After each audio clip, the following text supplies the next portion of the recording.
Bonjour à tous et bienvenue sur VAM, Veilleur Automoto. Aujourd'hui petit tuto entre guillemets, petite astuce mais petit conseil sur comment prendre soin de votre voiture au quotidien, tout simplement en la respectant. Et ça va passer par des petites astuces comme par exemple respecter le temps de chauffe, etc.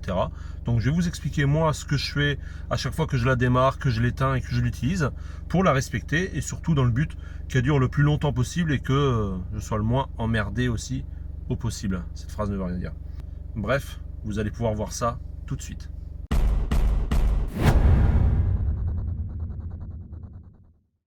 Donc tout d'abord, moi la première chose, une fois que je la démarre donc et qu'elle est à froid, comme vous pouvez le voir sur l'aiguille de gauche, là ici, sur la jauge de gauche, au-dessus de mon gros doigt, eh bien je me mets tout simplement en mode éco. Et je roule doucement. Et je vais rester en mode éco jusqu'à ce qu'elle chauffe, donc jusqu'à ce que la petite bulle, le petit niveau, soit au milieu et donc qu'elle soit chaude. Donc je roule tranquille, ça sert à rien d'attendre sur place, de la laisser chauffer pendant une demi-heure.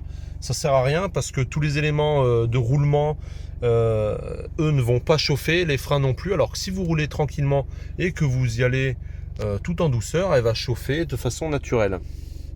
Aussi, l'autre petite chose que je désactive, c'est ceci, le start and stop. Donc que j'enlève parce que ça va solliciter beaucoup plus le moteur et beaucoup plus également le démarreur.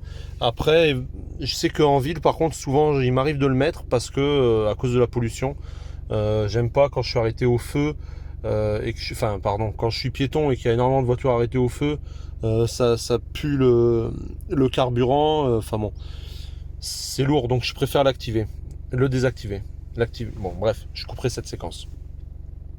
Donc du coup voilà, on va pouvoir rouler de façon modérée jusqu'à ce que le véhicule chauffe.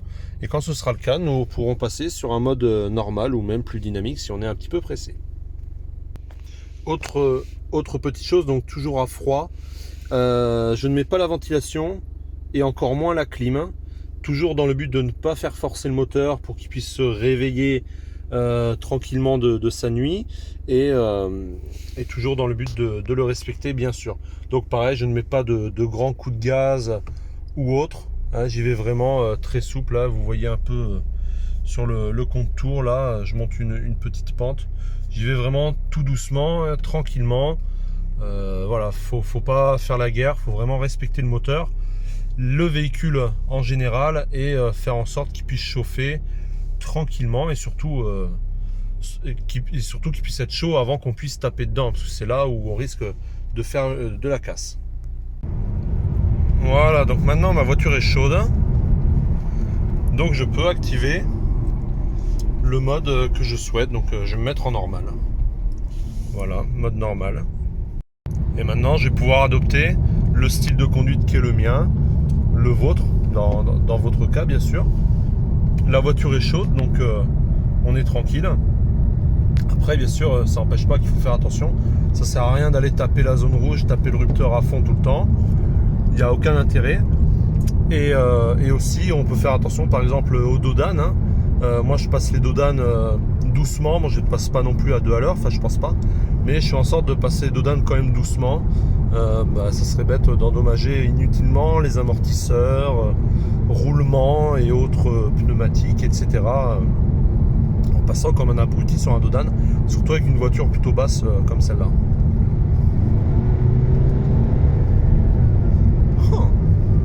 Voilà, donc là vous voyez, je suis dans mon confort maximal. J'ai le chauffage, les sièges chauffants. Voilà, je suis bien. Donc avant d'arriver à ma destination, ce que je fais souvent, je repasse en mode éco, histoire de calmer la bête. Et je coupe la ventilation. Pareil, histoire de laisser un peu retomber la pression sur le moteur, si on peut dire. Ensuite, eh bien, je me gare tout simplement. Et donc, une fois garé, tout simplement, j'attends un petit peu, hein, bien sûr, ma ventilation est coupée. Ma voiture est en éco.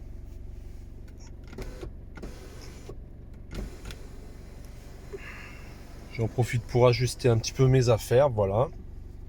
Puis une fois que je pense que c'est bon, que ça fait un petit moment que j'ai attendu, je peux sagement couper le moteur. Voilà, tout simplement. Ce qu'il faut surtout, c'est pas arriver et puis couper tout de suite son contact. Parce que du coup, les turbos n'ont pas le temps, si vous voulez. Alors certains disent ils n'ont pas le temps de se décharger. D'autres diraient plutôt qu'ils n'ont pas le temps de baisser en pression. Ça revient au même. Bref, ils n'ont pas le temps de tourner un peu moins vite, de se calmer, de s'apaiser, peut-être de refroidir aussi. Et du coup, ça va fragiliser les turbos. Alors ça fait un peu partie des astuces de grand-mère, entre guillemets, qu'on entend depuis des années, de se dire il faut attendre quelques minutes avant de couper le contact, histoire que le turbo retombe, que le moteur prenne un rythme normal, etc. Donc Donc ça fait partie des petites astuces que j'utilise au quotidien. Voilà, vous voyez, rien d'extraordinaire.